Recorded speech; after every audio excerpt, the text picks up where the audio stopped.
Hi guys, I'm Benita. If you're just tuning in, I've been doing a couple videos of small bits and bytes going into the ballroom technique in some depth to help understand the language, the terminology, how to use the book as a reference, and also how to understand the practical application of some of what may seem very dry.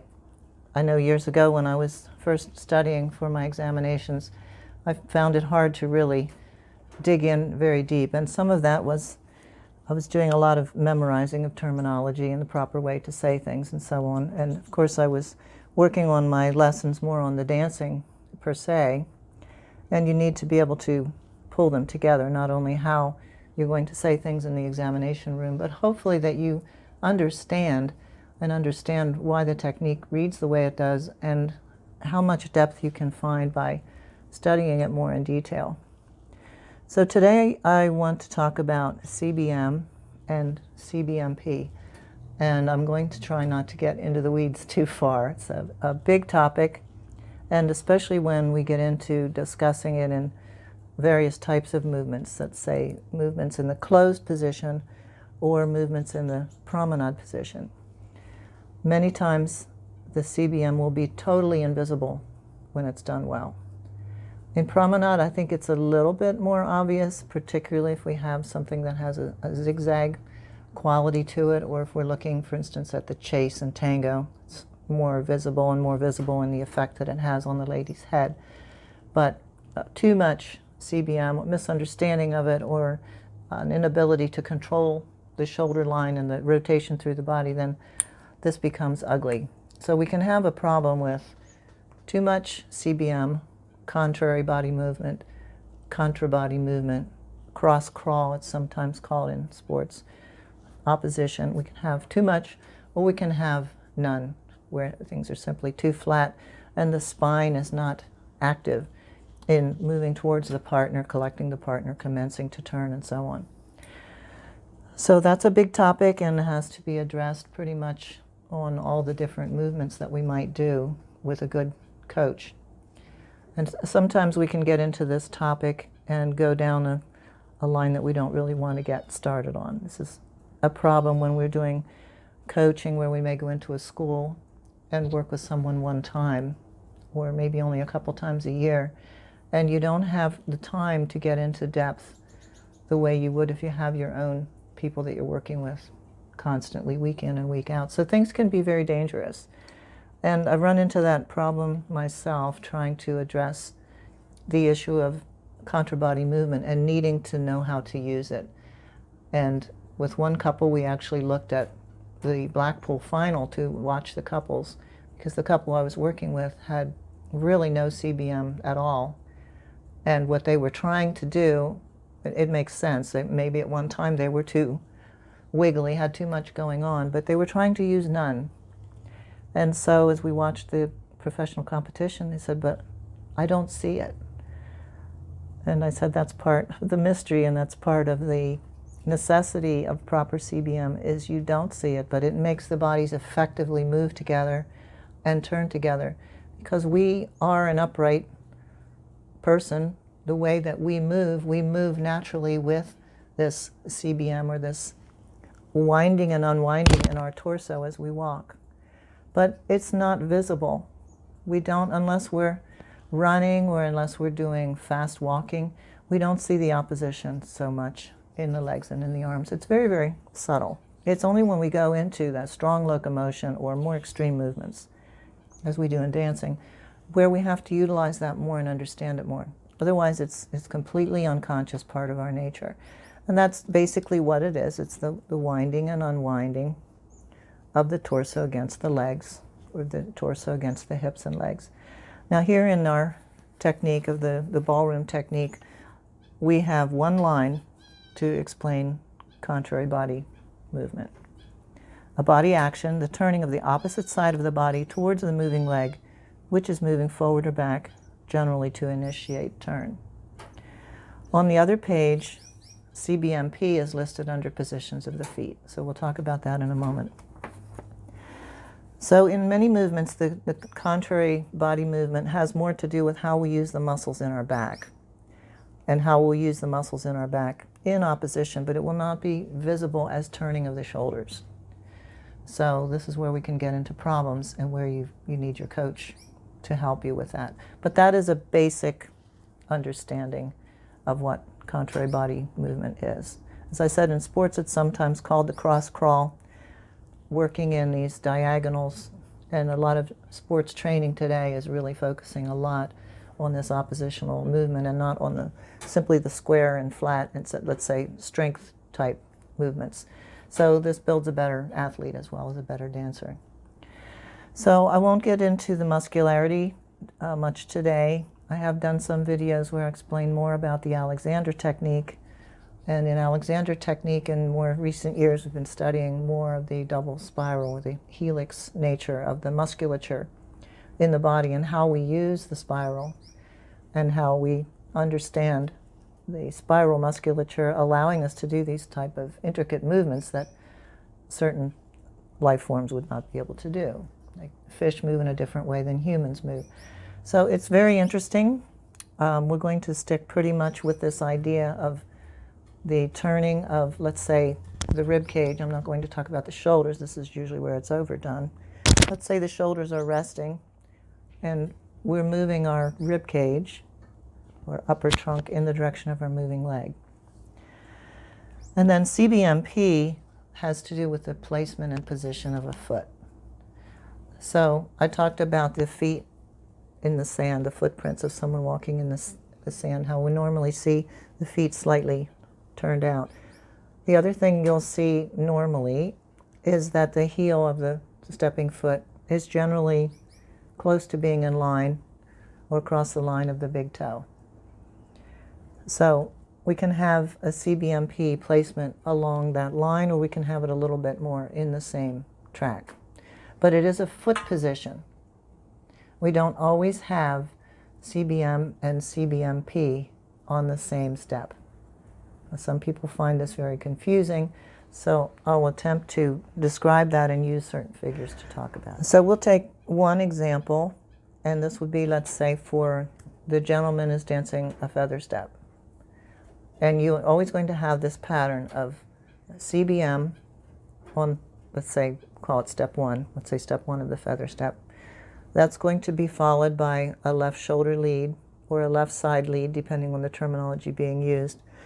Some of our coaches and former champions don't like the term of left side lead and prefer to keep it with left shoulder lead.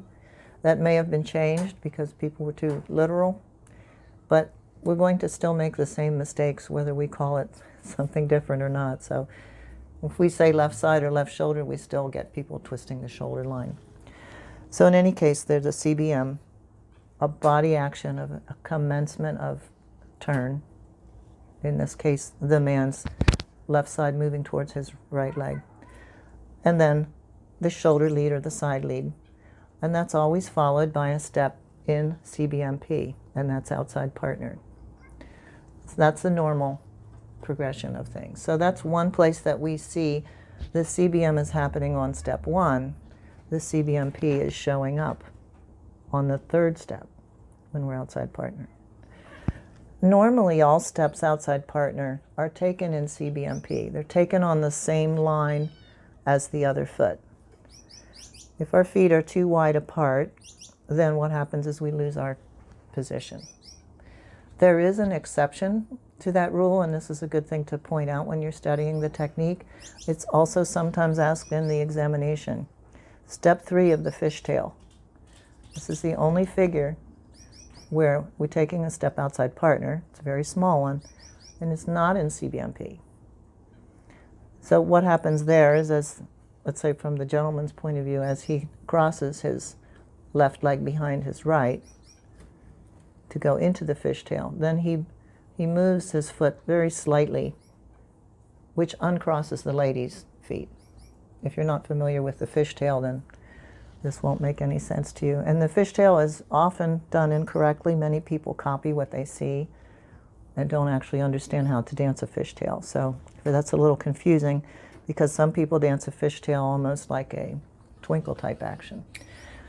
But in any case, the correct way to dance the fishtail after the leg crosses behind, is the right foot moves slightly to the side, which uncrosses the lady's legs and allows us to move into the lock to complete the figure. So that is very unusual. It's a step outside partner, and it does not have CBMP as far as the foot position. So let's move along now to talk about, we use the tango as an example to start with, and then we'll look at the swing dances as well. In the promenade, the second step of the promenade is taken normally, let's say, again, we have exceptions to everything, forward and across in promenade position and CBMP. Sometimes one partner has CBM and the other partner does not have CBM, and it's not the same all the time. So why is that different? Well, if we look at the closed promenade or we look at the open promenade, we'll see that the lady has CBM on step 2 and the gentleman does not. If we look at a twist turn, natural twist turn, which is a natural figure, so the man is going to be moving around in front of the lady. The man will have CBM on step 2. So both partners are stepping into CBMP or on that same track, but they're not both always using both on CBM. You don't have to have them both on the same step, but sometimes you do. What is the pattern? So the pattern is, if we're looking at those figures in tango, that if the man is going to be dancing a natural action, he's going to, let's say, not the natural promenade turn, we'll talk about that in a moment, but other figures like the natural twist turn, then he will have CBM on 2. So he will commence his movement towards the lady. If you look at the foot positions alone, then you would not be able to tell the difference. And I see many times with our students that they tend to move across the lady's line to the extreme every time they're going to do any kind of a natural action in promenade. And I understand that panic. The man has to prepare the body. Now the opposite happens if the lady is the one closing to the man. And so we have 3 different closed promenades. We have as written, where the lady will turn, and she'll be backing diagonal wall. And then we have one where the 2 partners are turning towards each other. And then we have one where the man can turn in front of the lady. So most often, because we have the best effect, the lady's very fast head turn, we do the one as it's written in the book. So we're moving along the line of dance, and then the lady closes to the man to end backing diagonal wall. So in this case, the lady is closing to the man. So she is feeling the preparation in her body because the man has not turned his body towards her. Now, I want to talk a moment about, I'm going to call it reinforcing, let's say, the body position. So it's not written in the technique as CBM per se, but I'm right now in my, let's say, static position. I don't have my spiral line accessed. And what is my spiral line? That's the double helix of the spiral musculature, the fibers of my muscles and the way they're lined up from my head down through my torso, through my legs, that allows us to twist and to twist in opposite directions from each other. So in the tango world, we'll call this a disassociation or association when these parts are moving. So in all different endeavors of sports and dance, we sometimes call these different things. When you access the spiral line, or you twist, I'll just use this elastic band for a moment and twist it up. The twisting creates length. And that twisting in our bodies requires us to stretch or to lengthen through our spiral line. If we don't understand this, and this is something we all have somewhere in our training and certainly with our students, that when they use, let's say, contra-body movement, or they're going into a contra-body movement position where they need to maintain, let's say, maintain the edge, maintain the shoulder lead, and this is such a common problem. Such a common problem that, let's say on a feather. There is for the gentleman, if he's coming from a feather finish, there's a slight turn to the left in his body, but he's got to maintain his center towards his girl. And she has to maintain her center towards the man. And so often what happens is we completely lose the edge, or we lose the shoulder leading. We lose the setup for the placement of the CBMP. So we have to reinforce. And there are places where we may have to actually increase the torsion a little bit. That may not be mentioned in the technique, but it's felt in the body. That is a very internal feeling. It's very small, and it is not visible to the eye. However, if it's not done, it's visible, because you will lose the twist in the bodies and you will lose the dance position. So that's an invisible type of, let's say, a CBM. But CBM is only mentioned in the technique, let's say, where there's more. So we could look at the Latin, where we have the understanding of what we call inherent turnout that the body has naturally. It's not something that we have to mention in technique. It makes it more wordy. So there's a note that the turnout is mentioned when it's more than normal. You can say as humans, we always move with some amount of CBM. So what I was getting at there is that to keep the body line, we have to reinforce those spiral lines. I'm going to talk about a moment about fascia, and we could look at this again, this elastic band, not just as our muscles, which can stretch, not just as our tendons and ligaments, which have less stretch, but our muscles have stretch, and also our fascia. And our fascia is all of our connective tissue. So our muscles are encased, and all of our connective tissue are encased in a webbing. This webbing has to flex and stretch, but it's very, very strong. If I just would put this across my body, this way, like a seatbelt,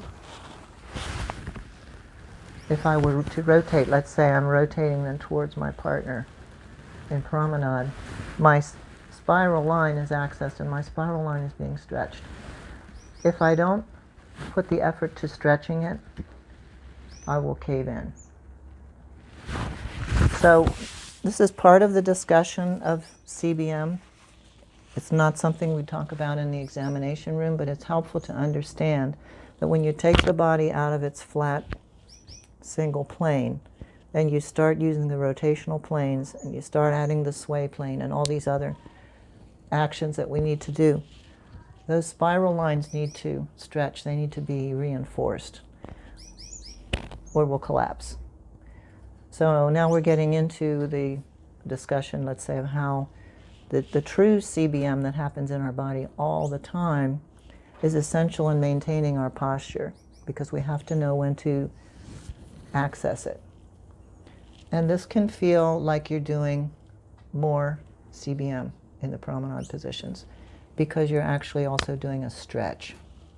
Again, these are things that are not part of the technique per se, as far as what's written down. It's not part of the examination. This is part of filling in the blanks in understanding the body and how the body moves through these motions. If you then go, let's say we'll leave the tango, or we shouldn't leave the tango until we talk about the natural promenade turn. So that is one figure where the second step, let's look at the man's part. If you look at your promenades all through the syllabus, second step, forward and across in promenade position and CBMP. When you get to the natural promenade turn, we no longer have the word across. It's forward in promenade position and CBMP for the man to do the action that he's going to do in the natural promenade turn. So in this case, his foot moves a little bit out of that track that he's in for the normal promenade. So we have some natural promenade actions where the man is still staying in his own, let's say, his own track, but he's using CBM on step 2, which is indicating to the lady and preparing his body to come around in front of the girl. And if he does not involve himself in doing that, he'll be presenting the lady into a left turn, And so she will have the feeling of her rib cage turning towards the man. So we have that exception of the foot placement in the tango. I do see this error a lot of times in our men students and sometimes in our men teachers. They're moving across the lady's line in figures where they really need to prepare it through the body to do it correctly and in a more elegant manner. And then understanding when you have a figure where the foot actually does move into a different position. But then let's look at the swing dances, and we have the same thing going on. Let's take, for example, the weave from Promenade in a foxtrot or in a waltz. So as the man takes step one, he's in his Promenade position. He takes it in CBMP, but he does not have CBM. Right, so he has the foot position. He has the foot taken in CBMP on the line. His body is already in the right position, but he's going to be turning left. His CBM is going to show up on step two. The lady is closing to the man. So she has the foot position. She has the step in CBMP, but she also has CBM. So what I'm trying to do here in these examples is clarify, help you to understand if you're studying for an exam. You can be very confused about just memorizing and wondering, well, why is this here and why is this there? Or maybe not even getting into it quite that deep. But it does make sense. The person who is going to be coming around the other person is the one who will have CBM and CBMP. So maybe you can see why some coaches say they think these terms are confusing. Myself, I think it's illuminating to understand them, if you understand them in this detail. Now, there are some promenades where both partners have CBM. For instance, the Promenade link. Now, this is the Promenade link as it's written. We also have a reverse Promenade link where the lady has CBM and not the man. So in this case, both partners have a small turn towards each other. So that's an exception to this idea. But I hope that can help to understand. We haven't addressed it much in closed position. There too we have some steps where one partner has CBM and the other one doesn't, where we have the term slight CBM. All these things make sense in the way we're preparing our bodies, but we can't look at every example. The video will get too long and everyone will fall asleep. So I'm going to leave it at that for today. Foot position, body action, not too obvious. Lots of it is internal. More in depth, we'll need to talk about the back muscles and how they help us in the closed position, and the understanding of the fascia. When we introduce rotation into the body, we access our spiral line. We need to elongate or stretch the spiral line, which feels like more effort, physical effort. Again, this is in your dancing technique that you're not going to find written in the book. We can get the book to be so wordy if we try to talk about every single subject. So I hope that's helpful, and I don't think it's too boring. If you love technique, you'll find that interesting and maybe illuminating and help you to make logical sense then, again, whether you're taking an exam or working with a student or working on your own dancing. You can say, well, maybe if I try what I've learned about in the technique, I can have more success.